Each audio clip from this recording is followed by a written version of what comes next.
దేవుని యొక్క వాక్యమును గైకొనటం వలన మనకి ఏం కలుగుతుంది?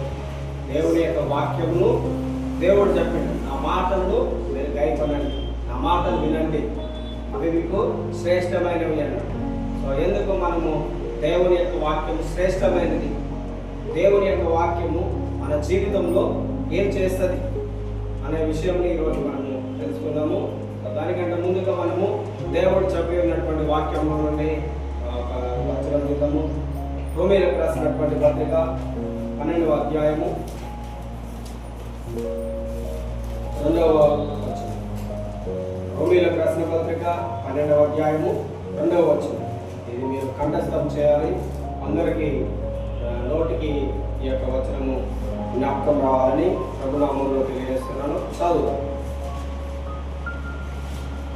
12:2. మీరు ఈ లోక మర్యాదను అనుసరింపక ఉత్తమమును అనుకూలమును సంపూర్ణమైన దేవుడి చిత్తమేదో పరీక్షించి తెలుసుకున్నట్లు మీ మనస్సు మారి నూతన భక్తు వలన రూపాంతరము పొందుడి. దేవునికి మహిమ కలుగును గాక. సో దేవుడి యొక్క వాక్యంలో దేవుడు ఏమంటున్నాడు? నంబర్ 1 ఆయన ఏం చెప్తున్నాడంటే, మీరు మనమందరం క్రైస్తవ జీవితముని యేసు ప్రభువుని వెంబడిస్తున్నటువంటి వ్యక్తులందరికీ, ప్రతి కుటుంబమునికి పేరు పేరున దేవుడు చెప్తున్నాడు. దేవునికి 2 రకములైన కుటుంబములు ఉన్నాయి. ఒకటి పరలోకంలో ఉండే కుటుంబము, రెండవది భూమి మీద, అంటే దేవుని యొక్క సగం కుటుంబము పరలోకంలో ఉంది, సగం కుటుంబము భూమి మీద ఉంది. పరలోకంలో ఉన్న వాళ్ళు ఈ లోక యాత్రను ముగించి దేవుడు చెప్పినట్టుగా వాక్యమును పాటించి ఈ లోక మర్యాదలను అనుసరించకుండా వారు పరలోకంలో దేవునితో పాటు నివాసం చేస్తున్నారు. దేవుడు అదే విధంగా మనకు కూడా నిరీక్షణ కలిగిస్తున్నాడు. ఇదిగో ఆల్రెడీ మీకంటే ముందుగా ఉన్న వాళ్ళు, పరిశుద్ధులైనటువంటి వ్యక్తులు, నా వాక్యమును వెంబడించినటువంటి వాళ్ళు, నా ఆజ్ఞలను గైకొనినటువంటి వ్యక్తులు, ఇదిగో నాతో పాటు పరలోకంలో వాళ్ళు సంతోషకరమైన జీవితమును, ఆనందకరమైన జీవితమును జీవిస్తున్నారు. ఇదిగో మీరు కూడా వారి వలననే, వారు ఏదైతే వాక్యమును వెంబడించి సంతోషకరమైన ఆనందమైన జీవితమును జీవించి ఉన్నారో, మీరు కూడా అదే విధంగా ఉండాలంటే ఈ లోకములో ఉండే మర్యాదలని మనము అనుసరించకూడదు. నెంబర్ 1 ఏమనుసరించదు? మనము ఈ లోక మర్యాదల్ని అనుసరించకూడదు. ఈ లోక మర్యాదలు ఎలా ఉంటాయో మీ అందరికి తెలుసు. ఏ విధంగా వాళ్ళ యొక్క మర్యాదలు అనేవి ఉంటాయి. మనం చెప్పాలి, మర్యాద అని వాళ్ళ పద్ధతిలో ఉంటే వాళ్ళ యొక్క మర్యాదలు ఎలాంటివి అంటే దేవుడు మనకు తెలియజేసి ఉన్నాడు. 1 యోహాను 2వ అధ్యాయము 15వ వచనం నుంచి చదువుదాము. 1 యోహాను 2వ అధ్యాయము 15వ వచనం నుంచి చదువుదాము.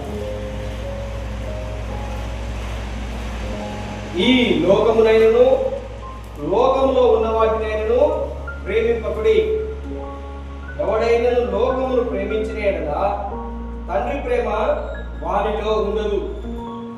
లోకములో ఉన్నదంతయు అనగా శరీరాశ, నేత్రాశ, జీవపు డంబము తండ్రి వలన పుట్టినవి కావు, అవి లోక సంబంధమైనవే. చూడండి, చాలా స్పష్టంగా ఇక్కడ మనం అర్థం చేసుకోవాల్సినటువంటి విషయములు 3 ఉన్నాయి. దేవుడు చెప్పినటువంటి విషయం ఏంటిది? లోక మర్యాదలను మనము అనుసరించకూడదు. కారణం ఏంటిదంటే, దేవుడు ఏమన్నాడంటే, మీరు ఈ లోక సంబంధులు కాదు. ఏంటిది? మనం ఎందుకు ఈ లోక సంబంధమైన విషయములను ఆచరించకూడదంటే, దేవుడు మొట్టమొదటిగా మనకు చెప్పినటువంటి వాక్యం ఏంటిదంటే, మీరు ఈ లోక సంబంధులు కారు. ఎందుకు మీరు ఈ లోక సంబంధులు కారంటే, యేసు ప్రభు ఏమన్నాడు? నేను ఈ లోక సంబంధిని కాను, ఈ లోక సంబంధిని నేను కాను. ఈ లోకం నన్ను ఎందుకు ద్వేషించింది? ఈ యేసు ప్రభువుని ఈ లోకము ద్వేషించింది, అసహ్యించుకుంది. కారణం ఏంటిదో తెలుసా? యేసు ప్రభు ఏం చెప్పిందంటే ఈ లోక క్రియలు చెడ్డవి. ఏమన్నాడు యేసయ్య? ఈ లోకంలో ఉన్నటువంటి క్రియలన్నీ చెడ్డవి, అవి చీకటి సంబంధమైనవి. వెలుగులోకి వచ్చి చూస్తే అవన్నీ మనకి పాపమును కలుగజేస్తున్నాయి. కనుక యేసు ప్రభు ఏమంటున్నాడంటే నేను ఈ లోక సంబంధమైన వ్యక్తిని కాను, నేను పర సంబంధమైనటువంటి వ్యక్తిని. నేను పర సంబంధమైన మాటలనే, పరలోక రాజ్య విషయములనే నేను మీకు తెలియజేస్తున్నాను. ఈ లోక సంబంధమైన మాటలు ఒకటి మీకు తెలియజేసినట్లయితే ఈ లోకంలో ఉండే వాళ్ళు వాటిని ఇష్టపడతారు. ఈ లోక సంబంధులు ఎవరైతే ఉంటారో అవి వాళ్ళకి సంతోషకరంగా ఉంటాయి, కానీ నీకు నాకు అవి సంతోషమునివ్వవు. ఎప్పుడు నీవు ఈ లోక మర్యాదను అనుసరించినప్పుడు. చాలా మంది క్రైస్తవులు నేటి దినములలో ఈ లోక మర్యాదలకు లోబడే వాళ్ళు ఉన్నారు, కానీ అవి మనకు మేలు కలగజేయవు, క్షేమమును కలగజేయవు. దేవుడు చాలా స్పష్టంగా చెప్పాడు, నా పిల్లలారా అని. నా పిల్లలారా, అవి మీకు క్షేమాన్ని ఇవ్వవు. మీ అందరికీ రెండు విషయములలో డిఫరెన్స్ అనేది తెలియాలి. ఒకటి సంతోషము, ఆనందముకు మధ్య తేడా. ఆనందము, సంతోషము రెండు ఒకటేనా? వేర్వేరా? చెప్పండి. ఆనందం ఎప్పుడు వస్తుంది? సంతోషం ఎప్పుడు కలుగుతుంది? సంతోషం ఎక్కడి నుండి వస్తుంది? ఆనందం ఎక్కడి నుండి వస్తుంది? ఈ రెండు మనం వీటింటే రెండు ఒకే విధంగా కనిపిస్తుంటాయి, కానీ సంతోషం అనేది వేరు, ఆనందం అనేది వేరు. సంతోషమేమో అప్పటికప్పుడే క్షణములో వచ్చిపోయేది. సంతోషం అనేది ఏంటిది? అప్పటికప్పుడే వచ్చి పోయేది. ఆనందం అనేది నిత్యము నీతో ఉండేది. అందుకనే దేవుడు నిన్ను ఆనంద తైలము చేత ఆయన నిన్ను అభిషేకించి ఉన్నానన్నాడు, కానీ సంతోష తైలము చేత నిన్ను అభిషేకించలేదు. ఆనంద తైలం అనేది నీలో ఉన్నట్లయితే నీకు ఎల్లప్పుడూ సంతోషం ఉంటుంది, అసలు ఎల్లప్పుడూ ఆనందం ఉంటుంది. సంతోషం అనేది క్షణములో. కొంతమంది చూడండి, నైట్లో చాలా ఇబ్బందులు ఉన్నాయి కనుక నా యొక్క ఇబ్బందులను మర్చిపోవడానికి నేను త్రాగుతున్నాను అన్నాడు. నా సమస్యలను మర్చిపోవడానికి నేను త్రాగుతున్నాను. అది ఎంతకాలం ఉంటుంది? ఎంతకాలం ఉంటుంది? ఆయన త్రాగినటువంటి ఆ కిక్కు ఎంతసేపు అయితే ఆయనలో ఉంటుందో అప్పటి వరకు ఆయన మనస్సు అనేది సరిగ్గా పనిచేయదు. మైండ్, త్రాగుబోతుల యొక్క మైండ్ అనేది సరిగ్గా పనిచేయదు. నెంబర్ 1. అందుకనే మీకు ఏదైనా సమస్యలు వచ్చినప్పుడు వెంటనే తాగుబోతుల దగ్గరికి వెళ్ళకండి. త్రాగుబోతుల దగ్గరికి వెళ్ళకండి. పెద్దలు అనేవాళ్ళు ఉంటారు, వాళ్ళు వెంటనే ఏమడుగుతారు? డబ్బులు డిపాజిట్ చేయండి అన్నాడు. కారణం ఏంటిదంటే ఫస్ట్ వాళ్ళు పోయి త్రాగి వస్తారు. వాళ్ళ మైండ్ అనేది సరిగ్గా పనిచేయదు. అందుకని వాళ్ళు ఏం చేస్తారు? నీతిని మార్చేస్తుంటారు, దుర్నీతిని నీతి అని చెప్తుంటారు. కారణము వాళ్ళ మతి చెడిపోతుంది. దేవుని యొక్క వాక్యంలో ఉన్నది, మద్యము తాగే వాళ్ళ యొక్క మతి చెడిపోతుంది, వారికి మతి స్థిమితం ఉండదు. కారణం ఏంటంటే అతనికి ఆక్సిజన్ అనేది బ్రెయిన్ కి సరిగ్గా వెళ్ళదు. అందుకనే త్రాగుబోతులు సడన్ గా బ్రెయిన్ స్ట్రోక్స్ వచ్చి చనిపోతుంటారు. కారణం ఏంటిదంటే బ్రెయిన్ స్ట్రోక్స్ వచ్చి చనిపోతుంటారు. అందుకనే మీకు ఏదైనా ఇబ్బంది, సమస్యలు ఉన్నప్పుడు మీరు త్రాగుబోతుల దగ్గరికి వెళ్ళకూడదు. మిమ్మల్ని నేరస్తులుగా చూపిస్తుంటారు. వాళ్ళకి ఫస్ట్ కావాల్సింది డబ్బులు. వాళ్ళు డబ్బు లేకుంటే నీకు ఏ పని చేయరు. కనుక వాళ్ళ దగ్గరికి వెళ్ళకండి. ఈ లోక మర్యాదని అనుసరించకండి. మీకు న్యాయం తీర్చేటటువంటి దేవుడు ఉన్నాడు. పరలోకంలో నీ పక్షమున నీ కొరకు నిలబడేటటువంటి న్యాయాధిపతి ఉన్నాడు. నీకు ఆయన మేలు చేస్తాడు. ఆయన ఏదైనా మార్చేస్తాడు నీ కొరకు. నువ్వు అనుకోవచ్చు చివరి వరకు నా జీవితంలో ఏమీ లేదనుకోని, కానీ దేవుడు చివరి క్షణంలోనే ఏదైనా చేయగలుగుతాడు. ఏదైనా ఆయన మార్చగలిగేటటువంటి గొప్ప దేవుడు నువ్వు కలిగి ఉన్నావు. సో నేనేం చెప్తున్నాను, సంతోషము వేరు, ఆనందము వేరు. సంతోషం అనేది క్షణకాలం మాత్రమే ఉంటుంది. For a second, for a moment, ఒక నిమిషం, ఒక గంట, ఒక రోజు. సినిమాకు పోయిన వాడు ఒక 2 గంటలు సంతోషిస్తాడు, బయటకు వస్తే అన్ని వేదన, ఇబ్బంది. త్రాగుబోతులు నా మైండ్ సరిగ్గా పనిచేయట్లేదని త్రాగడానికి వెళ్తారు, మళ్ళా త్రాగినది తగ్గిపోయిన వెంటనే మళ్ళా తాగుతూనే ఉంటారు. సంతోషం ఇవ్వదు. కానీ దేవుని నుండి వచ్చేటటువంటి ఆనందం ఉన్నదే, అది నీకు ఎప్పుడూ మేలుని కలిగజేస్తుంది. అది నీలో నుండి వెళ్ళిపోదు, అది బయట నుండి వచ్చేది కాదు. కొంతమంది చూడండి, సంతోషం అంటే ఒక దగ్గర కూర్చొని మాట్లాడుకొని జోకులు వేసుకొని నవ్వుతూ ఉంటారు. అది క్షణము ఉంటుంది. అది ఎక్కడి నుండి వస్తుంది? బయట నుండి, ఎక్స్టర్నల్.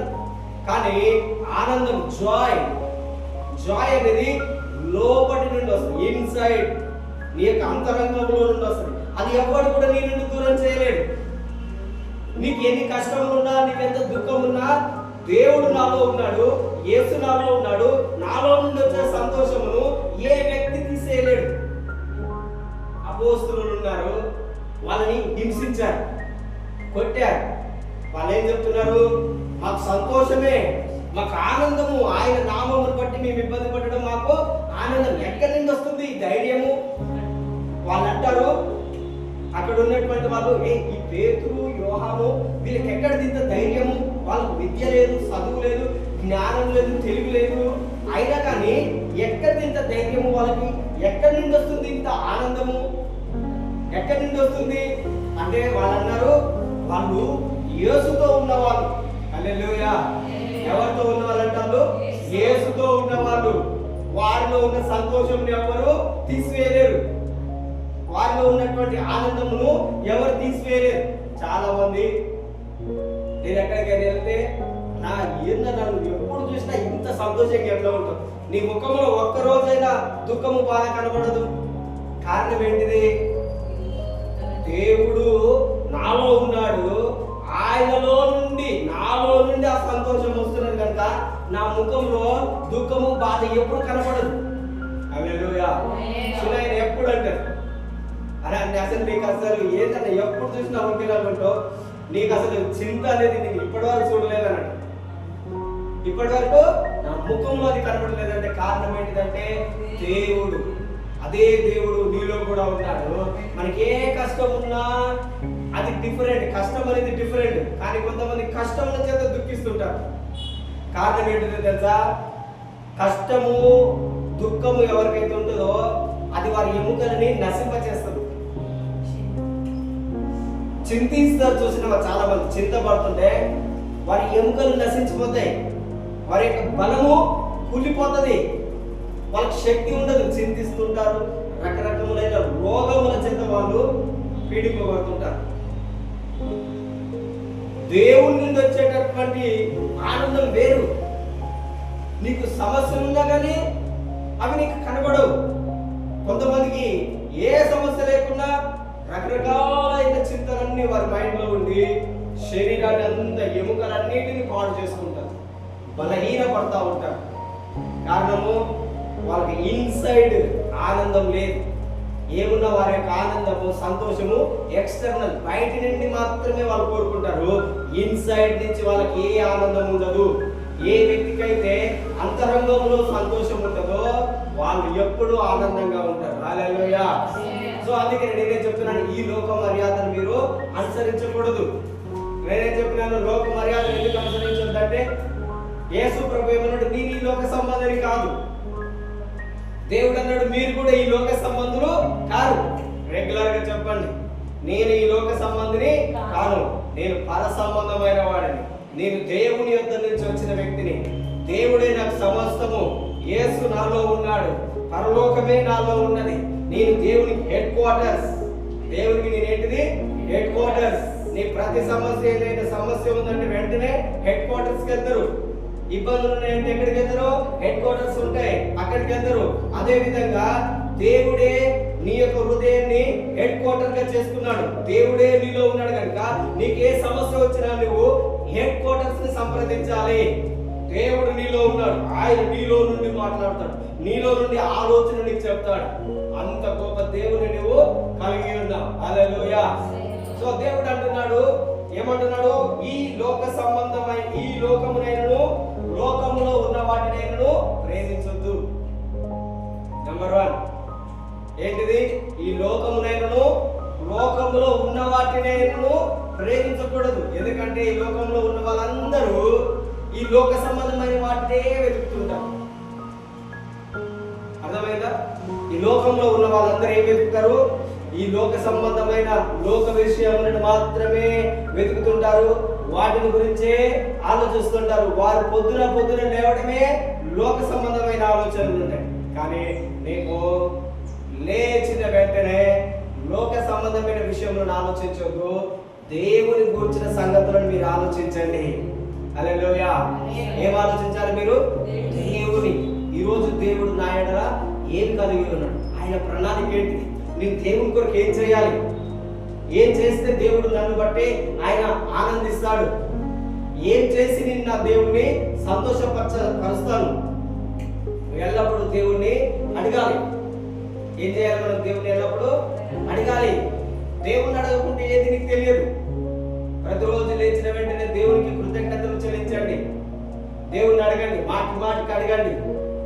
ఎంత ధన్యత దేవుడితో అడిగి నీ జీవితాన్ని ప్రారంభించడం, ఎంత సంతోషము. అందుకని ఇక్కడ యేసయ్య ఏమంటున్నాడు? ఈ లోకములో ఇతరులు నడుస్తున్నట్టు మీరు నడవకండి, ఈ లోక మర్యాదను మీరు అనుసరించకండి. కారణం ఏంటిదంటే ఈ లోకంలో ఉన్నదంతా ఏంటిదంటున్నాడు?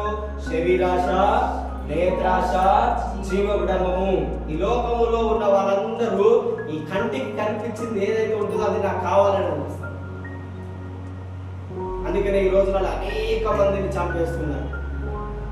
వారు కనిపించిన దానికోసం, వారు కావాలనుకున్న దానికోసం ఏది పడితే అది చేస్తున్నారు. శరీరాశ,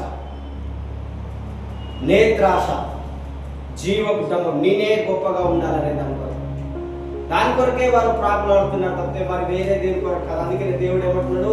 ఈ లోకమును, ఈ లోక మర్యాదను మీరు అనుసరించకండి.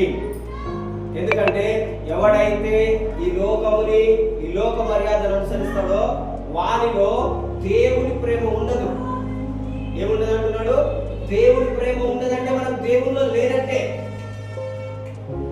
మనం ఎవరిలో లేము? దేవుల్లో లేము. దేవుల్లో లేనప్పుడు నువ్వు ఎంత ప్రార్థన చేసినా దాని వలన ఉపయోగం ఉండదు. అందుకనే దేవుడు ఏం చెప్తున్నాడు? ఈ లోక మర్యాదను మీరు అనుసరించకండి. ఏమనుసరించాలి? దేవుడు ఈ లోక మర్యాదను అనుసరించొద్దన్నాడు కనుక దేవుని యొక్క వాక్యమును, దేవుని యొక్క మాటలను, దేవుని యొక్క కట్టడలేంటి, ఆయన ఏం అనుసరించమంటుండు? నన్ను ఏదైనా వెంబడించాలి. నేను ఈ లోకాన్ని వెంబడించొద్దన్నాడు. మరి నేనేం వెంబడించాలి? ఎలా ఉండాలి? ఈ లోకంలో ఎలా జీవించాలి? నేను ప్రత్యేకమైన వాడినని దేవుడు చెప్తున్నాడు. నేను ప్రత్యేకంగా ఎలా ఉండాలి? ఎందుకంటే ఈ లోక సంబంధమైన ఆల్రెడీ నాలోనికి కొన్ని వచ్చి ఉన్నాయి. ఎందుకంటే పురాతనంలో నేను దేవుని యొక్క సంగతులు ఎరగక మునుపు ఈ లోక సంబంధమైన మూల పాఠములకు నేను లోబడ్డాను. అవి నాలో ఇంకా ఉన్నాయి. చాలా మందిలో దేవుడు నమ్ముకున్నప్పటికీ కూడా పాతవి ఇంకా మనలో ఉంటున్నాయి. కానీ దేవుని యొక్క వాక్యంలో ఏం చెప్తున్నదంటే 2 కొరింథీ 5వ అధ్యాయము 17వ వచనంలో ఎవడైనా క్రీస్తునందున్న ఎడల వాడు నూతన సృష్టి. చెప్పండి అంటే చెప్పండి. ఎవడైనా క్రీస్తునందున్న ఎడల వాడు నూతన సృష్టి. ఏంటంటే మనము నూతన సృష్టి. పాతవన్నీ గతించడం అంటే అర్థం ఏంటిదంటే ఇంగ్లీష్ లో పాస్ట్ అవే అని ఎవరిని చెప్తారంటే చనిపోయినటువంటి వ్యక్తిని. ఎవరిని? చనిపోయిన వారిని. మనం క్రీస్తు వద్దకు వస్తే ఈ లోక విషయంలో నువ్వు చచ్చిపోయినటువంటి వ్యక్తివి. అర్థమైందా? అందుకనే దేవుడేమో ఎవడైనా క్రీస్తునందు ఉంటే వాడు నూతన సృష్టి, వాడు నూతనంగా జన్మిస్తున్నాడు. నువ్వు తిరిగి జన్మిస్తున్నావు, కొత్తగా జన్మిస్తున్నావు. యేసు ప్రభు దగ్గరికి నికోదేము అనే పరిసయ్యుడు మధ్యరాత్రి కాల సమయంలో, ఎవరు చూడనటువంటి సమయంలో యేసు ప్రభువును కలుసుకోవడానికి వచ్చింది. యేసు ప్రభు దగ్గరికి వస్తే యేసు ప్రభు అంటున్నాడు ఆయనతోటి, నీవు దేవుని యొక్క విషయములను అర్థం చేసుకోవాలంటే నువ్వు కొత్తగా జన్మించాలి. హల్లెలూయా. ఎలా జన్మించాలి? మనము కొత్తగా జన్మించాలి. ఎక్కడ జన్మించాలి? దేవునిలో, క్రీస్తులో, దేవుని యొక్క రాజ్యంలో నువ్వు జన్మించాలి. అప్పుడే ఈ లోక సంబంధమైన పాఠములలో మనము చనిపోతాం. కనుక నేనేం చెప్తున్నానంటే, నీవు క్రీస్తునందున్నావు, నువ్వు నూతన సృష్టివి, నువ్వు నూతనంగా జన్మించినావు. నీ యొక్క పద్ధతి ఇప్పటి నుంచి నూతనంగా ఉండాలి, క్రొత్తదిగా ఉండాలి. యేసు ప్రభుని అనుసరించేదిగా ఉండాలి, కానీ ఈ లోకాన్ని అనుసరించేదిగా ఉండకూడదు. ఈ లోకాన్ని అనుసరించకుండా ఉండాలంటే నేను ఏం చేయాలంటే, దేవుడు మనకి బైబిల్ ఇచ్చి ఉన్నాడు. ఇది నా మాటలని చెప్పి ఈ మాటలని దేవుడు మీరు అనుసరించండి, నేను చెప్పి ఉన్నాను మీరు ఎలా నడవాలి. నేనేమన్నా దేవుడు ఒక స్టేట్మెంట్ ఇచ్చింది, ఏమని చూడే, మీరు ఎవడైతే నా యొద్దకు వస్తాడో, ఎవడైతే నా యొద్ద విశ్వాసం వస్తాడో వాడు మొట్టమొదటిగా తెలుసుకోవాల్సింది ఏంటంటే, మీరు ఈ లోకానికి సంబంధించినటువంటి వాళ్ళు కాదు, కానే కాదు, ఎప్పటికీ కూడా ఈ లోకానుసారమైన వ్యక్తులు కాదు. మీకు అది తెలిసినా మీకు తెలియకపోయినా ఈ రోజు నేను చెప్తున్నాను ఏంటంటే, మీరు ఈ లోకానికి సంబంధించినటువంటి వ్యక్తులు కానే కారు, మీరు దేవునికి సంబంధించినటువంటి వ్యక్తులు. హల్లెలూయా చెప్పండి, హల్లెలూయా. దేవుని చిత్తము నెరవేర్చబడడానికి ఈ భూలోకంలో దేవుని క్రియలు జరగడానికే నీవు నేనున్నాం. దేవుని క్రియలు జరగడానికి మనం ఏమై ఉన్నాం? ఇక్కడ నువ్వు నేనున్నాం. కొంతమందిని చూడండి, పేదవాళ్ళు పిల్లలు పుట్టినప్పుడు వాళ్ళు ఎంతో కష్టపడి వారి పిల్లలను చదివించి పెద్ద చేసి వేరే దేశాలకు పంపిస్తున్నారు. ఏం చేస్తారు? వేరే స్టేట్స్ పంపిస్తారు. కారణం ఏంటిది? వారు అక్కడికి వెళ్ళి ఇక్కడ మమ్మల్ని పోషిస్తారని. ఏం చేస్తారు? పోషిస్తారు. అదేవిధంగా దేవుడు నిన్ను పరలోకం నుండి ఈ లోకానికి పంపించిండు. దేని కొరకు? నువ్వు ఎదిగి నువ్వు దేవుని చిత్తమును, దేవుని రాజ్యాన్ని, దేవుని కుటుంబాన్ని నువ్వు కట్టడానికి. వాళ్ళ దేశానికి వెళ్ళి వేరే దేశానికి వెళ్తే ఇక్కడ ఉన్న వాళ్ళు కట్టబడుతున్నారు. చూడండి, చాలా మంది అంటారు వాళ్ళ పిల్లలు బయటకు వెళ్ళి ఉన్నారు, వాళ్ళకి ఇప్పుడు ఏ కొదువ లేదు. వాళ్ళ పిల్లలు వేరే దేశానికి వెళ్ళి వాళ్ళు బాగా సంపాదించి వారి తల్లిదండ్రులు పంపిస్తున్నారు కనుక ఒకప్పుడు వారి పరిస్థితి బాగలేదు, ఇప్పుడు వారి స్థితి అంతా బాగైపోయింది. అదే విధంగా దేవుడు నిన్ను నన్ను ఈ లోకానికి పంపించింది ఆయన రాజ్యాన్ని కట్టడానికి. హల్లెలూయా. నేను దేవుని యొక్క రాజ్యాన్ని ఇక్కడ కట్టాలంటే తిరిగి జన్మించాలి. తిరిగి జన్మించినటువంటి వ్యక్తి ఈ లోక మర్యాదని అనుసరించడు. దేవుని యొక్క మర్యాదలను, దేవుని యొక్క పద్ధతిని, దేవుని యొక్క కట్టడలను, దేవుని యొక్క వాక్యాన్ని అతడు వెంబడిస్తాడు కనుక అతడు దేవుని యొక్క రాజ్యాన్ని కట్టగలుగుతాడు. ఈ రోజు మీరు ఒక నిర్ణయం తీసుకోండి, నేను దేవుని యొక్క రాజ్యాన్ని కట్టడానికి వచ్చి ఉన్నాను. హల్లెలూయా. వేరే పని ఏది లేదు నీకు. దేవుని యొక్క రాజ్యం నీ కుటుంబంలోనైనా, నీ బంధువులలోనైనా, నీ పిల్లలలోనైనా, ఎక్కడనైనా దేవుని రాజ్యాన్ని కట్టాలి. ఎవడైతే ఈ లోక మర్యాద చొప్పున నడుచుకుంటూ తన జీవితాన్ని దుర్భరంగా పాడు చేసుకుంటున్నాడో, తన యవ్వన జీవితాన్ని అంతటి నాశనం చేసుకుంటున్నాడో అలాంటి వ్యక్తిలో నువ్వు దేవుని యొక్క రాజ్యాన్ని కట్టాలి. హల్లెలూయా. అలాంటి కుటుంబములు ఉన్నాయి, నశించిపోయే కుటుంబములు, దేవుని యొక్క కుటుంబములు ఈ లోకంలో నశించిపోతున్నాయి. వాళ్ళు ఈ లోక సంబంధులు కాదు, వారికి తెలియట్లేదు, వాళ్ళు నశించిపోతున్నారు. మన మీద దేవుడు తన యొక్క భారాన్ని పెట్టి ఉన్నాడు. మనల్ని ఈ లోకానికి పంపించిండు దేవుడు. ఆయన చెప్తున్నటువంటి మాటలు మనం వినాలి. ఆయన మాటలు విన్నప్పుడే దేవుని రాజ్యాన్ని కట్టగలుగుతాం. అందుకనే ఈ రోజు నేను మీకు దేవుని యొక్క వాక్యం వింటే మనకి మొట్టమొదటి ఏమొస్తాయి? దేవుడు అన్నాడు, నా కుమారుడా నా కట్టడలను, నా ఆజ్ఞలను కైకొను. సో మొట్టమొదటిది దేవుని మాటలు మనం వింటే, కైకొంటే మనకేం లాభం కలుగుతుందంటే, నెంబర్ 1 మనము నిర్దోషంగా నడుచుకుంటాం. ఫస్ట్ ఏంటిది? మన దోషములన్నిటినీ ఆయన తీసేస్తాడు. ఏం చేస్తాడు దేవుడు? నీ దోషం ఏదైనా ఉన్నా, 1 యోహాను 2వ అధ్యాయం 1వ అధ్యాయం 9వ వచనంలో ఉంటుంది, యేసు రక్తము ప్రతి పాపము నుండి నిన్ను పవిత్రునిగా చేసి ఉన్నది. ఏం చేస్తుంది? ఎలా నువ్వు నిర్దోషిగా మారుతావు? ఎలా దోషం లేని వారుగా ఉంటాం? చదవండి. 1 యోహాను 1వ అధ్యాయము 9వ వచనం చదవండి.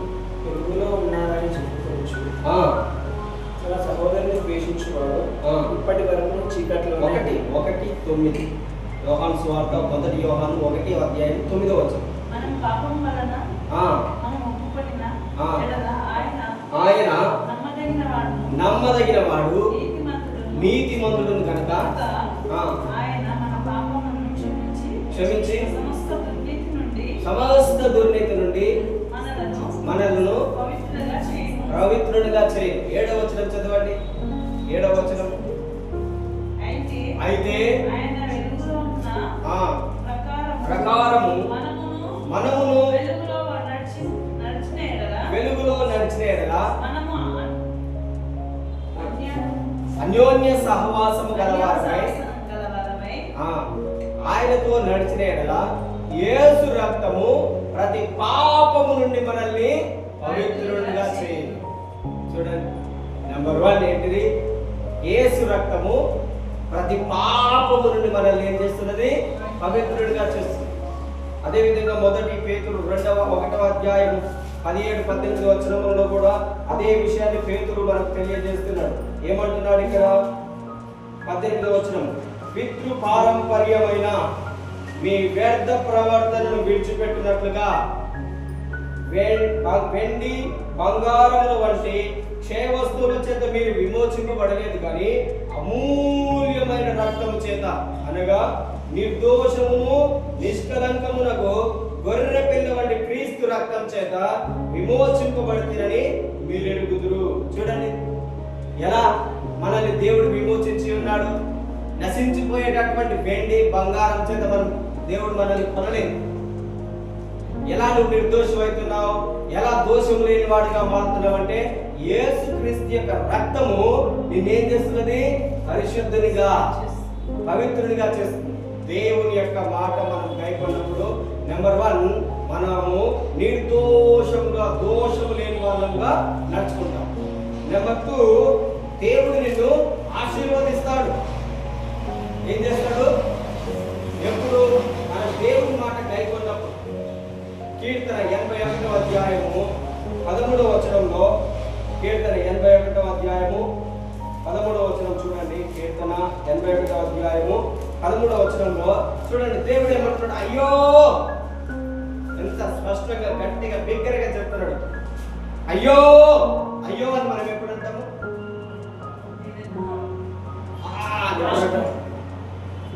అబ్బా అని ఎప్పుడు అంటాము? అయ్యో అని ఎప్పుడు అంటాము? ఆశ్చర్యమైన, సంతోషం, ఆనందం కలిగిన దేవుడు ఇక్కడ ఏమంటాడు? అయ్యో, నా ప్రజలు నా మాట విని ఎడలా, ఇజ్రాయేలు నా మార్గం అనుసరించిన ఎడలా ఎంత మేలు. అంటే దాని యొక్క అర్థం ఏంటిదంటే దేవుడు బాధతో చెప్తున్నాడు, అయ్యో, వేదన పడుతున్నాడు, నా మాట వినట్లేదు వీళ్ళు. ఎంత బాధ! మన పిల్లలు మన మాట వినకపోతే ఎంత దుఃఖం ఉంటుంది. దేవుడు నిన్ను నన్ను కుమారునిగా, కుమార్తెనుగా చూస్తున్నాడు కనుకనే ఆయన వేదనను తెలియజేస్తున్నాడు. అయ్యో అని ఏడుస్తూ చెప్తున్నాడు. దేవుడు ఏడుస్తాడా? చెప్పండి. దేవుడు ఎప్పుడు ఏడుస్తాడు తెలుసా? మనము దేవుని మార్గంలో విడిచి మన సొంత మార్గంలో నడిచినప్పుడు దేవునికి మనం దుఃఖము మీద దుఃఖం కలిగేస్తాం. మన పిల్లలు మనల్ని విడిచిపెట్టి వెళ్ళిపోయినప్పుడు ఒక అమ్మ ఆటోలో వస్తూ చెప్తున్నది, ఎంత ఏడుస్తున్నదో.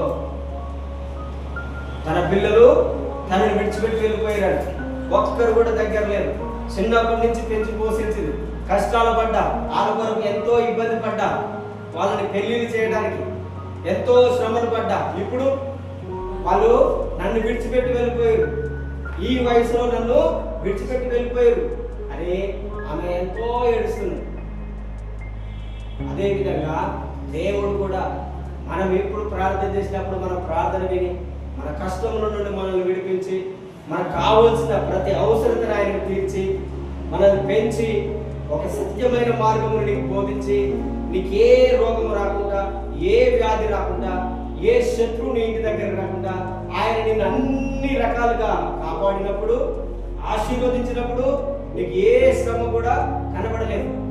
ఇప్పుడు నీకు అన్ని బాగున్నాయి, నేను అంచి మంచుకున్నాను, నా తెలివితో నేను సంపాదించుకోగలుగుతాను, నాకు బలం వచ్చి ఉన్నది. ఇప్పుడు ఆమె పిల్లలు ఏమంటారు, మాకు బలం వచ్చి ఉంది, మాకు పెళ్లిళ్ళు అయినాయి, మేము వెళ్ళిపోతున్నాం. వెళ్ళిపోయారు. పాపం ఆమె ఎంత దుఃఖపడుతున్నది. యేసు ప్రభు కూడా అంతే. మనం కూడా దేవుణ్ణి విడిచి వేరొకటి ఇష్టం వచ్చిన మార్గంలో నడుస్తున్నప్పుడు దేవుడు దుఃఖపడుతుంటాడు. అందుకనే ఆయన అంటున్నాడు, అయ్యో నా మాట వింటే నీకు మేలు. మొట్టమొదటిగా రెండవది ఏంటది, మనకు మేలు కలుగుతుంది, మేలు కలుగుతుంది. అప్పుడు దేవుడు ఏమంటున్నాడు, అప్పుడు నేను వేగిరమే వారి శత్రువులను అనుమతులను, వారి విరోధులను కొట్టుదును. ఎంత మంచి మాట చెప్తున్నాడు చూడండి, ఎంత గొప్ప బ్లెస్సింగ్ ఇది. దేవుని మాట వింటే నీ శత్రువులు ఎవరైతే నీకున్నారో, శత్రువులు అంటే మనం మనుషులు అనుకోవద్దు, శత్రువులు అంటే మనుషులు కాదు, విరోధులు అంటే మనుషులు కాదు, దురాత్మలు, దయ్యములు, అపవిత్రాత్మలు నేను పాడు చేస్తున్నాయి, నీ మనసును పాడు చేస్తున్నాయి, నీ శరీరాన్ని పాడు చేస్తున్నాయి, నీ ఆర్థిక ఇబ్బందులను గురి చేస్తున్నటువంటి దురాత్మలు ఏవైతే ఉన్నాయో, నీ పిల్లలని జీవితాలను పాడు చేస్తున్నటువంటి దయ్యములు ఏవైతే ఉన్నాయో వాటన్నిటిని దేవుడు ఏమంటున్నాడు, నేనే కొట్టేస్తాను. హల్లెలూయా. ఇంకేమంటున్నాడు, అతి శ్రేష్టమైన గోధుమలను అనుగ్రహించి నేను వారిని పోషించదును, కొండ తేనెతో నిన్ను తృప్తిపరుస్తాను. దేవుని మాట వింటే ఎంత మేలు చూడండి. ఫస్ట్ ఆఫ్ ఆల్ నీకు మేలు కలుగుతుంది అంటున్నాడు, ఆశీర్వదించబడతావు. రెండవది అతి శ్రేష్టమైన గోధుమలను దేవుడు నీకు అనుగ్రహిస్తాడు. మూడవది చూద్దాము. మూడవది, ఏ పాపమును చేయవు. దేవుని మాట వింటే ఏం చేయవు, ఏ పాపము నీ యొద్దకు రాదు. పాపం అనేది నువ్వు చేయవు, పాపము నీకు దూరమైపోతుంది. ఏమైతుంది, పాపము నీకు దూరమైపోతారు. కానీ ఈ రోజులలో చూడండి, చాలా మంది పాపం అంటే అతుక్కుపోతున్నారు. భార్య భర్తలు చూడండి, మన నల్గొండలో అంటారు, ఇంతకుముందుకి ఎక్కడెక్కడో జరిగేది. అక్రమ సంబంధంకి అడ్డు వస్తున్నట్టు దామర్చండ్ల దగ్గర భర్తను చంపేసింది. 53 ఏళ్ళ వయసు ఆయన, ఆమె వయసు ఎంత ఉంటుందో జ్ఞాపకం చేసుకోండి. చంపేసిందంటే ఆమె వేరే దగ్గర చంపేసారు. ఇంకొక ఆయన ఒక పెద్ద గొప్ప కోటీశ్వరుడు, చాలా 100 కోట్లు ఎంతో ఉన్నాయి. వాళ్ళు పెద్దలు పెళ్లి నిశ్చయించారు, మరి ప్రీ వెడ్డింగ్ షూట్కి ఎక్కడికి వెళ్ళినట్టుంది. పై నుంచి కిందికి తోసేసింది, చంపేసింది. వాళ్ళ బాధ చూడండి, ఒకే ఒక్క కొడుకు. పాపం, ప్రేమలు చల్లారిపోతున్నాయి. భార్య భర్తలు ఎన్నో సంవత్సరములుగా కలిసినటువంటి వాళ్ళు ఏం చేసారు, చంపేసారు. కొన్ని చోట్ల బెంగళూరులో అయితే భార్యను చంపేసింది. ఇంకొక దగ్గర అమెరికాలో భర్త ఏం చేసిండు, భార్యను చంపేసిండు. ఇప్పటి వరకు మనం విన్నది ఎప్పుడైనా భర్త భార్యను చంపినట్టు చూసినాం. కానీ ఇప్పుడు క్రొత్తగా ఏంటిదంటే భార్యలు భర్తలను చంపేస్తున్నారు. కారణం ఏంటిది, పాపం. దేవుని యొక్క వాక్యంలో ఉంది, ఏ నరహంతకుడు పరలోకమునకు వెళ్ళడు. ఏ నరహంతకుడు కూడా పరలోకమునకి వెళ్ళడు. నరుని చంపిన వాడు కూడా అలాగే చస్తాడని దేవుని యొక్క వాక్యం. పాపము ఎక్కువైతే ప్రేమ అనేది లేకుండా పోతుంది. దేవుని మాట వింటే ఏ పాపం చేయవు. హల్లెలూయా. మళ్ళా తర్వాత ఇది నీ ప్రవర్తన స్థిరపరచబడుతుంది. దేవుని మాట వింటే మన యొక్క ప్రవర్తన ఏమవుతుంది? స్థిరపరచబడ. కొంతమందిని చూడండి, స్థిరత్వం లేనటువంటి వ్యక్తులు ఉంటారు. స్థిరత్వం లేనటువంటి వ్యక్తులు. పాపం చేసింది కయీను పాపం చేసి ఏమైపోయాడు? దేశ దిమ్మరే తిరిగిండు. ఏమైండు? దేశ దిమ్మరి. కారణం ఏంటిది? దేవుని మాట వినలేదు. దేవుని మాట వినక తన తమ్ముడిని ఏం చేసిండు? చంపేసిండు. దేవుడు ఎవడైతే నరాంతకుడుగా ఉంటాడో వాళ్ళు దేశ దిమ్మరులు తిరుగుతారు. స్థిరత్వం ఉండదు వాళ్ళకి. ఒక దగ్గర నివాసించలేరు. కారణం ఏంటంటే భయం వారిని వెంటాడుతుంది. ఎవరు నన్ను చంపుతారా అని, ఎవరు నన్ను చంపేస్తారా అని వారికి భయం వెంటాడుతుంది. కనుక వాళ్ళు చూడండి, ఈ మధ్యలో ఒక ఆయన ఫోక్సో కేసులో అరెస్ట్ అయ్యి రిలీజ్ అయ్యి చంపేసిందంటే వాళ్ళందరినీ. బెయిల్ నుండి బయటకు వచ్చి తల్లిని, అదేవిధంగా ఆ బిడ్డని, తల్లి యొక్క బిడ్డని, తన భార్యని చంపేసి ఎంతమందిని, 6 ఎంతమందిని చంపిండట. చంపే ఒకే రోజు, ఒక్క రాత్రిలో 11 నుంచి 1 గంట మధ్యలో చంపేసి పారిపోయింది. కారణము భయం. స్థిరంగా ఉండలేదు. కయీను చంపేసి ఏమైపోయాడు? దేవుని ఎదుటి నుంచి పారిపోయాడు. స్థిరత్వం ఉండదు. కానీ దేవుని యొక్క వాక్యం వినేవాడు స్థిరపరచబడతాడు. దేవుడే వాని యొక్క సరిహద్దులను స్థిరపరుస్తాడు. దేవుడు వాని యొక్క సరిహద్దులను విశాలపరుస్తాడు. హల్లెలూయా. దేవుడు ఏం చేస్తాడు? విశాలపరుస్తాడు, స్థిరపరుస్తాడు. ఏ హాని నీకు రానియడు. ఏ కీడులో నువ్వు పడకుండా దేవుడు నిన్ను కాపాడుతాడు. నీ కుటుంబం స్థిరత్వం కలిగి ఉంటుంది. నీ పిల్లలు దీవెనకరంగా ఉంటారు. నీ కుటుంబం అంతా అనేకులకు మేలుకరంగా ఉంటది. దేవుని మాట విన్నప్పుడు మన శత్రువులు దేవుడు మనకు మిత్రులు అవుతారు. తర్వాతకి ఇంకోటి ఏంటంటే నీకు అవమానం కలగదు. దేవుని మాట విన్న వాడికి అవమానం ఉండదు. నీకు అవమానం అనేది, సిగ్గు అనేది కలగదు. ఎక్కడైతే నువ్వు అవమానపడ్డావో, ఇన్ని రోజులు ఎక్కడైతే నువ్వు సిగ్గుపడ్డావో, దేవుడు అంటున్నాడు నీకు అవమానం గాని సిగ్గు గాని రాదు. దేవుడు ఇంకేమన్నాడంటే నీ అవమానములకు ప్రతిగా, నీ యొక్క నిందలకు ప్రతిగా, నీ సిగ్గుకు ప్రతిగా నేను నీకు 2 దీవెన కలగజేస్తాను. హల్లెలూయా. నువ్వు 2 ఆశీర్వదించబడాలంటే దేవుని మాట విన్నప్పుడు, దేవుని యొక్క కట్టడను నిన్ను గైకొన్నప్పుడు దేవుడు నిన్ను 2 ఆయన ఆశీర్వదిస్తాడు. హల్లెలూయా. తర్వాతకి యవనస్తులు మన యొక్క పిల్లలకి దేవుని యొక్క వాక్యం నేర్పించాలి. మీ బిడ్డలకు ప్రతిరోజు దేవుని యొక్క వాక్యం చదవమని చెప్పండి. మీరు చదవండి. ఏ వ్యక్తి అయితే, ఏ క్రైస్తవుడైతే దేవుని యొక్క ధర్మశాస్త్రమును చదవడో, చెప్తున్నాను, ఆంధ్రికాడు చెప్తున్నా, దేవుని ధర్మశాస్త్రము, దేవుని యొక్క వాక్యమును చదవని ఏ వ్యక్తి అయితే ఉంటాడో వారి ప్రవర్తన చెడ్డ ప్రవర్తనగా ఉంటది. వాళ్ళ యొక్క క్రియలు చెడిపోతాయి. వాళ్ళు దేవునికి దూరం అవుతారు. ఇష్టం వచ్చిన ప్రవర్తనలో వాళ్ళు జీవిస్తారు. కారణం ఏంటిదంటే దేవుని భయం ఉండదు. వాళ్ళకి ఏముండదు? దేవుని భయం ఉండదు. తల్లిదండ్రులకు భయపడరు, సంఘములకు భయపడరు, సమాజంలోకి భయపడరు. కారణము దేవుడి యొక్క వాక్యం వారిలో లేదు. మీ పిల్లలు మీకు భయపడట్లేదంటే కారణము ఒకటే జ్ఞాపకం చేసుకోండి. దేవుని యొక్క వాక్యం వారు చదవట్లేరు, ప్రార్థన చేస్తలేరు. దేవుని యొక్క వాక్యంలో ఏముంది? తల్లిదండ్రులను గణపరిస్తే మీకు దీర్ఘాయుష్యు. ఈ భూమి మీద మనం తల్లిదండ్రులకు విరోధంగా మాట్లాడకూడదు. ఈ భూమి మీద తల్లిదండ్రులను దూషించకూడదు. దేవుని యొక్క వాక్యంలో ఏ కుమారుడైతే, ఏ కుమారుడైతే తల్లిదండ్రులను దూషిస్తుందో వారి దీపము కారు చీకటిలోనే ఆరిపోతుంది. తెలియదు, ఎప్పుడు చనిపోతాడో తెలియదను. అదే విధంగా తల్లిదండ్రులు కూడా విసిగి వారిని శపిస్తుంటారు. వాళ్ళ యొక్క ప్రవర్తనను చూసి చూసి విసిగిపోయి ఏమంటారు? శపిస్తారు. ఎక్కడికైనా వెళ్ళిపో, లేకుండా పో, నీ వలన నేను విసిగిపోయాను. విసిగిపోయిన వాళ్ళు బైబిల్లో చాలా మంది ఉన్నారు. అలా విసిగిపోయిన తర్వాతకి వాళ్ళు చనిపోతారు. దూరం, చాలా దారుణం. దేవుని యొక్క వాక్యం చదువుకుంటే భయభక్తులు రావు. ఇష్టమైన ప్రవర్తనలో జరుగుతారు, నడుస్తారు. ఇష్టమైన మార్గంలో నడుచుకుంటారు, తల్లిదండ్రుల మాట వినరు, కోపం వస్తుంటుంది వాళ్ళకి ఏదైనా చెప్తుంటే, మన మీదనే కోపడుతుంటారు, మన మీదనే కోపపడుతుంటారు. ఏది నువ్వు నాకు చెప్పేది అంటున్నావు. కారణము దేవునికి వాక్యం చదవకపోవడం.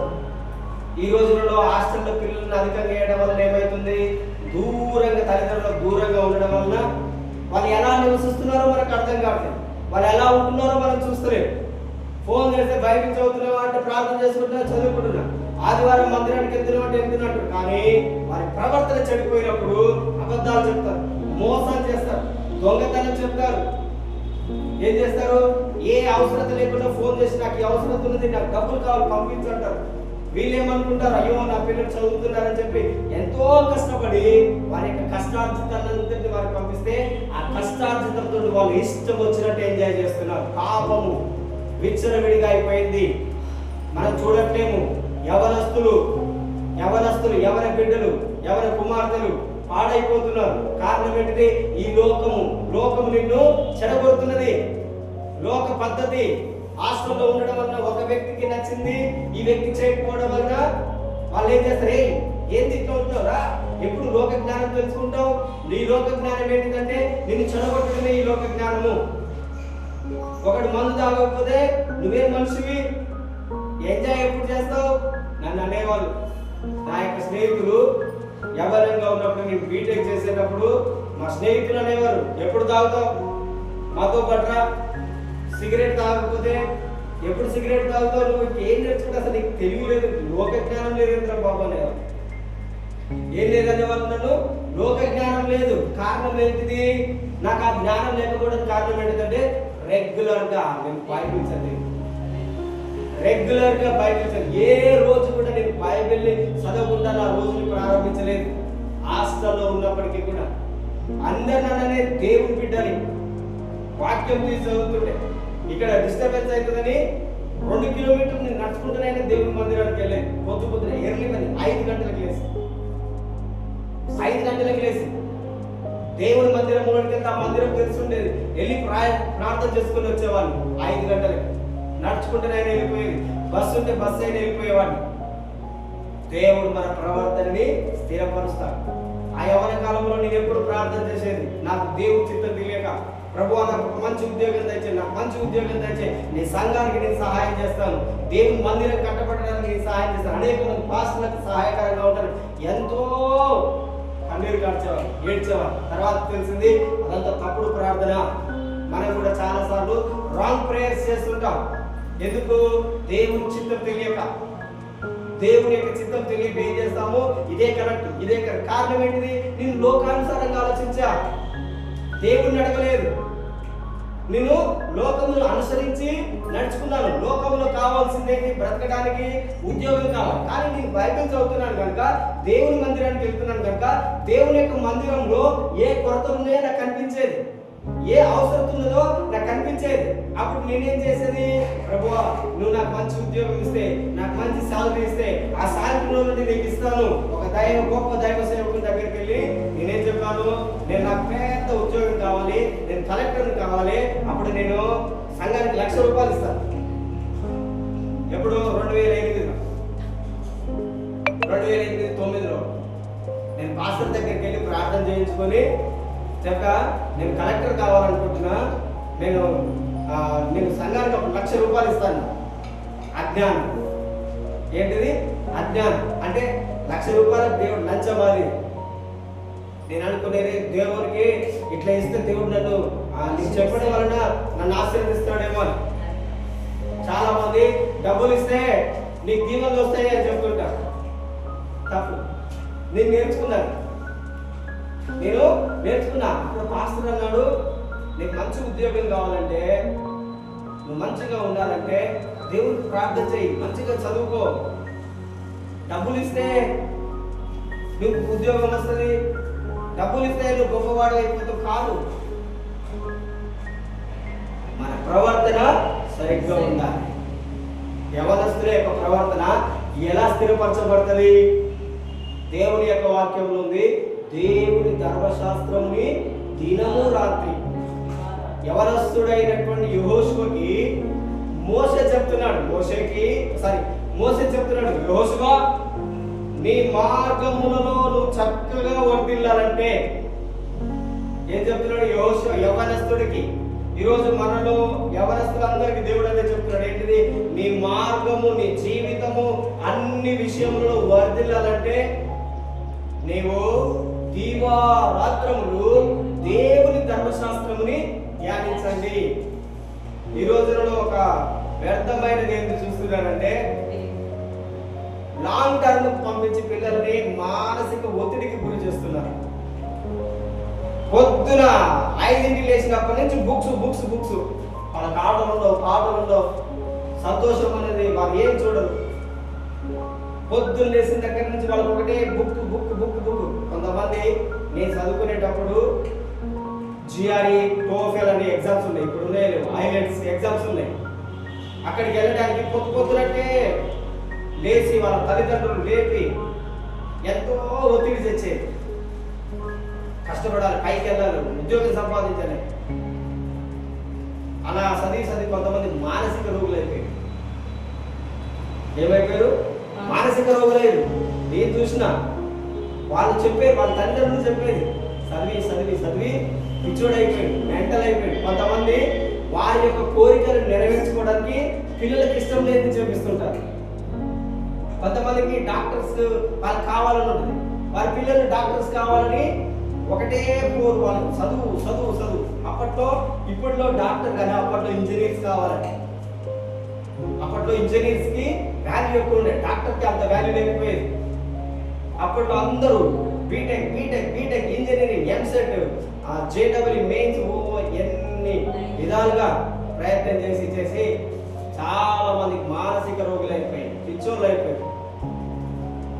ప్రవర్తన స్థిరపడకపోవడానికి కారణం ఏంటంటే, ఇది కూడా ఒక కారణం. దేవుని యొక్క వాక్యంలో ఉన్నది, అధిక విద్య నీకు కీడికే.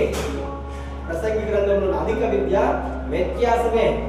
వెక్కసం కీడు కలుగా చేస్తుంది, నిన్ను నశింపచేస్తుంది అని ఉన్నది అధిక విద్య. కానీ మన ప్రవర్తన ఎలా స్థిరపరచబడుతుంది చెప్పండి?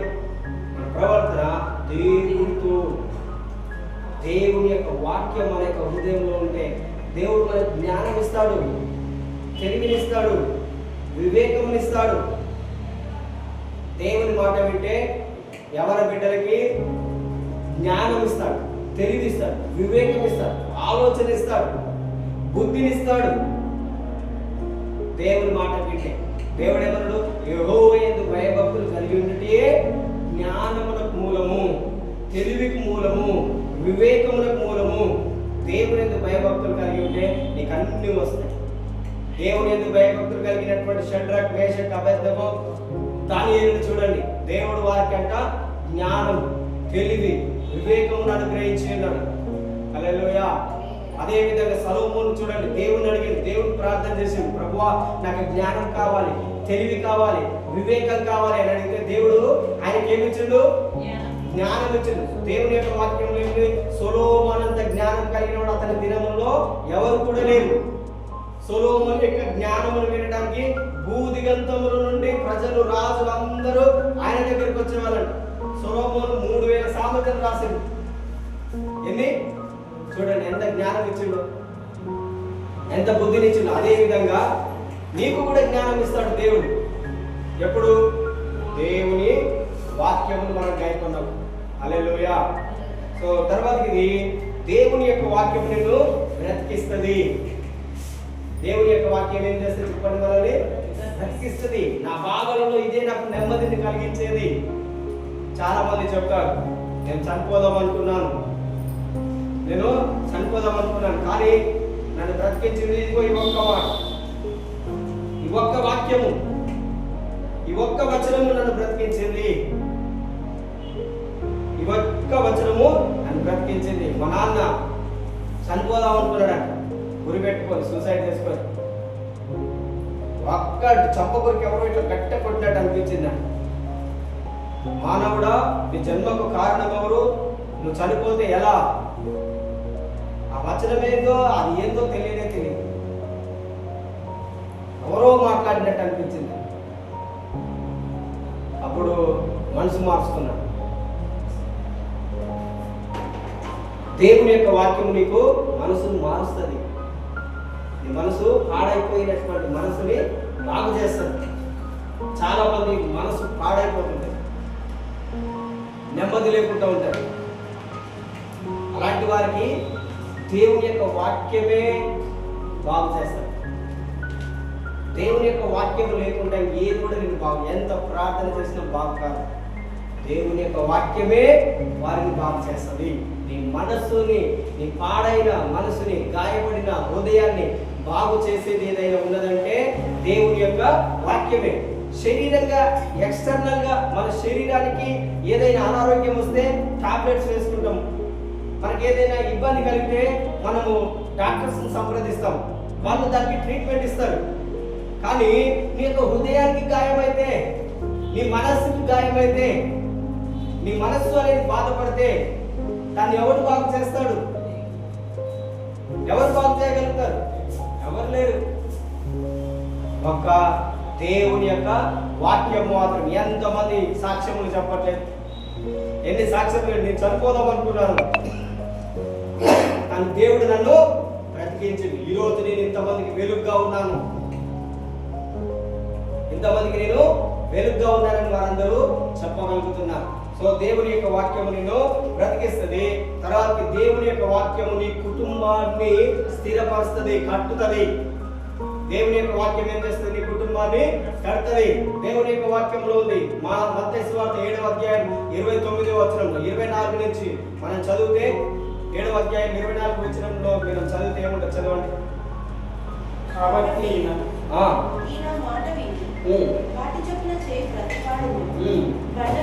బండ మీద తన ఇల్లు కట్టుకొను బుద్ధిమంతుని పోలి. చూడండి, దేవుని యొక్క వాక్యమును, మాటలను ఆయన కట్టాలని వింటే దేవుడు అంటున్నాడు, నువ్వు బుద్ధిమంతుడివి, నీ ఇల్లుని నువ్వు కట్టుకుంటావు.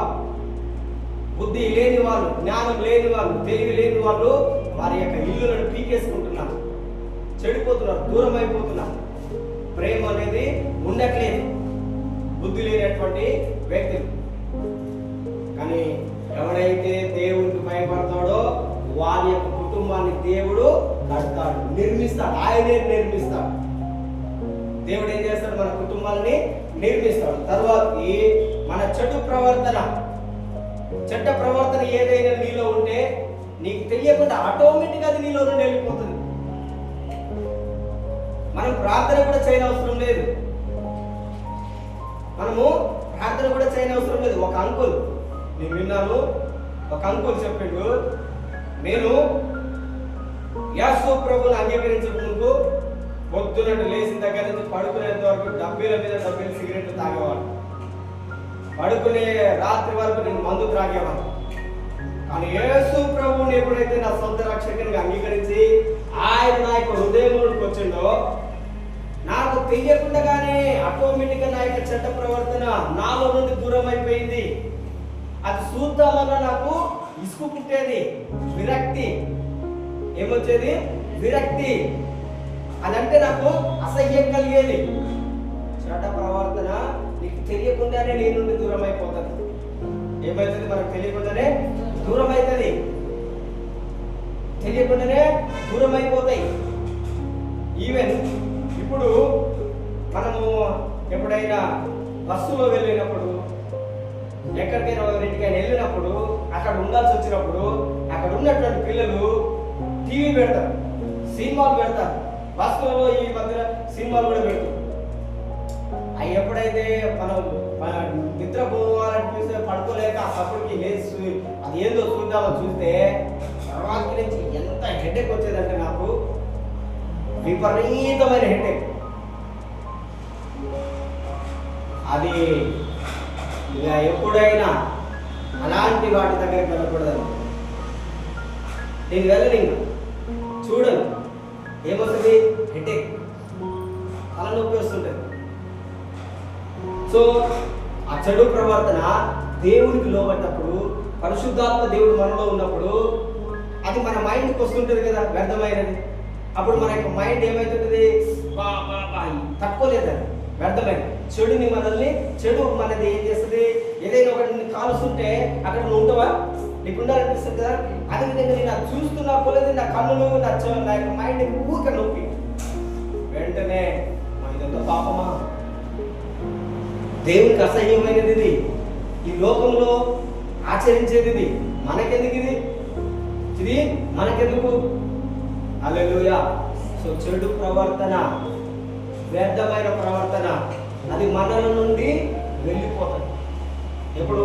దేవుని యొక్క వాక్యముని నువ్వు విన్నప్పుడు, ఆయన కట్టడలని నువ్వు వెంబడిస్తున్నావు. తర్వాతకి వ్యర్థమైనవి చూడవు, వ్యర్థమైనవి చూడ.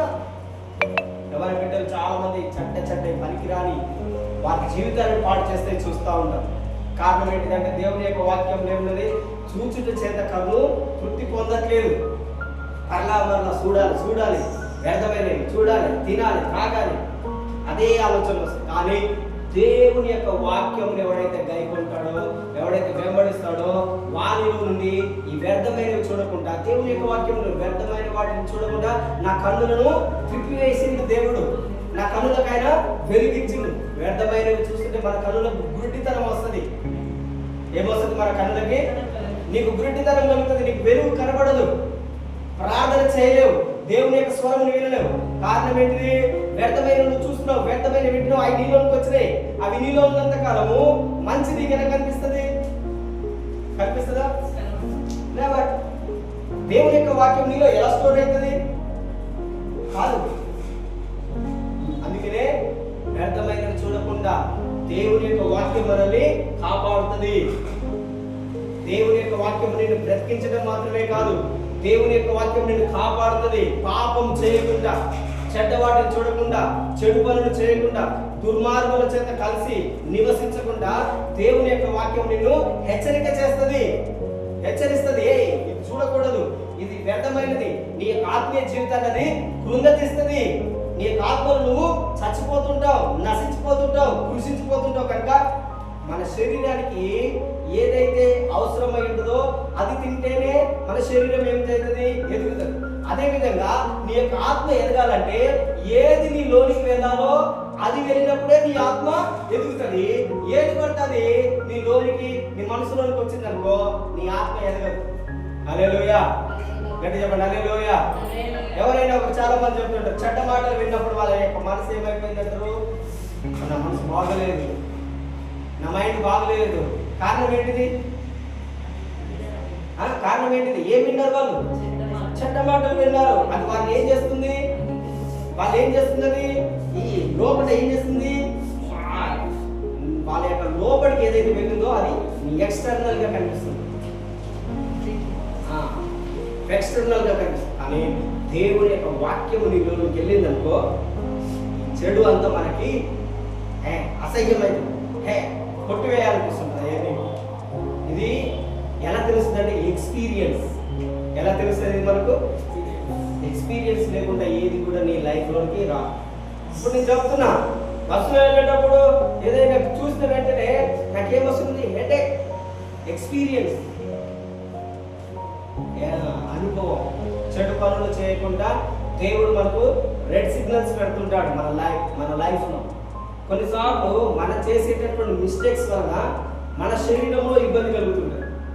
అది మనం గ్రహించాలి. ఎందుకు ఈ సమస్య వస్తున్నది? దేవుడు నీకు ఆలోచన ఇస్తాడు.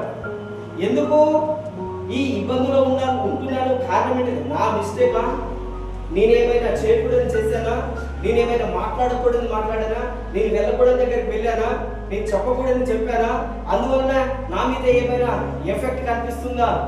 ఒక దైవ సేవకుడు చెప్తుంటే విన్నా, ఒక దైవ సేవకుడు ఒక ఇష్టం వచ్చినట్టు తిట్టిందంట అనవసరంగా. పాపం మా పాస్టర్ గారు ఆమె ఏం కూడా అనలేదంట, ఆమెతో ఎప్పుడు కూడా చూడలేదంట, ఆమె ఎప్పుడు కూడా మాటలు కూడా లేవంట, కానీ ఇష్టం వచ్చినట్టు తిట్టిందంట.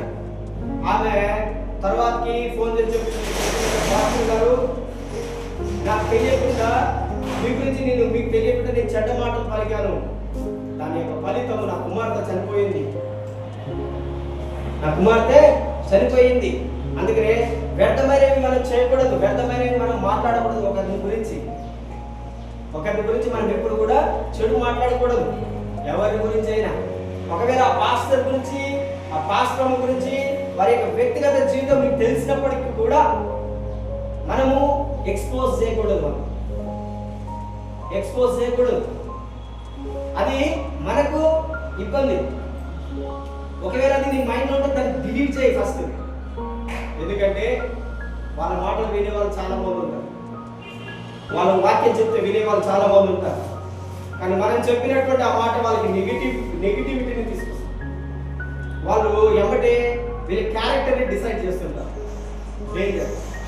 ఎప్పుడు కూడా మనము ఓపెన్ చేయకూడదు. ఒక వ్యక్తి తన యొక్క ప్రవర్తన మనం చెప్పకూడదు. దేవుడే వారిని కల్పిస్తాడని దేవుని యొక్క వాక్యంలో ఉన్నది. కనుక మనం ఎప్పుడు కూడా ఏం చేయకూడదు, వ్యర్థమైనవి చూడకూడదు. దేవుని భయం నీకు ఉంటుంది. అదేవిధంగా దేవుని యొక్క వాక్యం ఉంటే ఈ నోటిలో నుండి ఎప్పుడు కూడా దేవుని మాటలు తప్పిపోవు. నేను చెప్తున్నా, మీరు ప్రార్థన చేసిన దానికంటే కూడా దేవుని యొక్క వాక్యం విని ఆ వాక్య ప్రకారం నువ్వు నడుచుకుంటున్నప్పుడు నువ్వు ఏది చెప్తే జరుగుతుంది. మీరు చెప్పి చూడండి, ట్రై చేసి చూడండి. ఏది చెప్పితే అది జరుగుతుంది, నెరవేర్చబడుతుంది. ఈ మధ్యలో నేను వింటున్నా ఏంటంటే, నేను ఫోన్ చేసి ప్రేయర్ చేసి అసలు నేను అలసిపోయినప్పుడు ఇబ్బంది పడ్డప్పుడు జస్ట్ ఫోన్లో ఎవరికైనా ఇప్పుడు ప్రేయర్ చేసినా వాళ్ళు రిటర్న్ కాల్ చేసి బ్రదర్ మీరు ప్రేయర్ చేసారు, నాకు వెంటనే రిలీఫ్ వచ్చింది, నాకు వెంటనే నెమ్మది వచ్చింది, నాకు వెంటనే సమాధానం వచ్చింది. ఈవెన్ నేను వాళ్ళని చూడని కూడా చూడలేదు. స్టిల్ ఈ రోజుకి ఫేస్ టు ఫేస్ చూడలే వాళ్ళని, ఫేస్ టు ఫేస్ వాళ్ళని చూడలే. వాళ్ళు చెప్తున్నారు అంటే దేవుని యొక్క వాక్యము ఆయన మాట మనం వింటున్నప్పుడు మన నోటి నుండి వచ్చేటటువంటి మాట తప్పకుండా దేవుడు నెరవేరుస్తాడు. హల్లెలూయా. దేవునికే మహిమను చెల్లించాలి. దేవుని యొక్క వాక్యము తప్పకుండా నీ జీవితంలో నెరవేర్చబడుతుంది. హల్లెలూయా. ఇంకా దేవుడు నీకంటే పెద్దవాళ్ళు ఉండొచ్చు, నీకంటే గొప్ప వాళ్ళు ఉండొచ్చు, వాళ్ళకంటే కూడా నీకు జ్ఞానం ఇస్తాడు, తెలివినిస్తాడు, వాళ్ళకంటే కూడా మంచి వివేకం ఇస్తాడు, నీకు మంచి జ్ఞానం ఇస్తాడు. ఇది నీకు ఆశీర్వాదం. ఏంటిది నీకు ఆశీర్వాదం. చాలా మంది మాకు షూరిటీ, మాకు ఏంటిది ప్రొటెక్షన్ అని అంట. కానీ నువ్వు దేవుని మాట విన్నప్పుడు దేవుడే నీ లైఫ్లో నీకు షూరిటీ, గ్యారంటీ. ఆమేన్. హల్లెలూయా. చాలా మంది ఈ లోకంలో ఏం చేస్తారు చెప్పకూడదు, కానీ చెప్తున్నారు జస్ట్ ఫర్ సేక్ అర్థం చేసుకోవడానికి. ఏంటిదంటే చాలా మంది ఎల్ఐసి పాలసీలని, ఇంకా అవి ప్రీమియమ్స్ అని, బీమాలని రకరకాలుగా మన కష్టార్జితం అంతా దోచి వాళ్ళకు నెలకి, సంవత్సరానికి, 6 నెలలకి, 3 నెలలకి ఇస్తే మనకి ఏ ఇబ్బంది ఉన్నా, ఒకవేళ అయ్యో 2 రోజులు కట్టా, రేపు నెల కట్టకపోతే 2 నెలలు కట్టకపోతే నేను కట్టినంత లాస్ అయిపోతుంది అని చెప్పేసి అప్పు చేసి మరి తెచ్చి ఇచ్చేస్తుంది. కారణం ఏంటి? వాళ్ళ జీవితం మీద వాళ్ళకు నమ్మకం లేకపోవడం.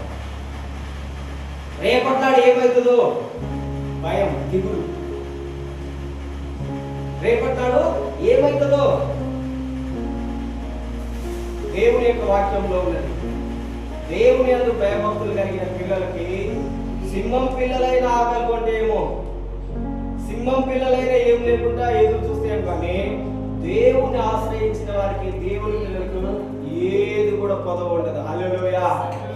అందుకనే నేను అది నమ్ముతా. నన్ను చాలా మంది అడుగుతారు కట్టండి కట్టండి. నేను చెప్తాను నేను ఎప్పుడు కూడా కట్టను. ఎందుకంటే నా షూరిటీ,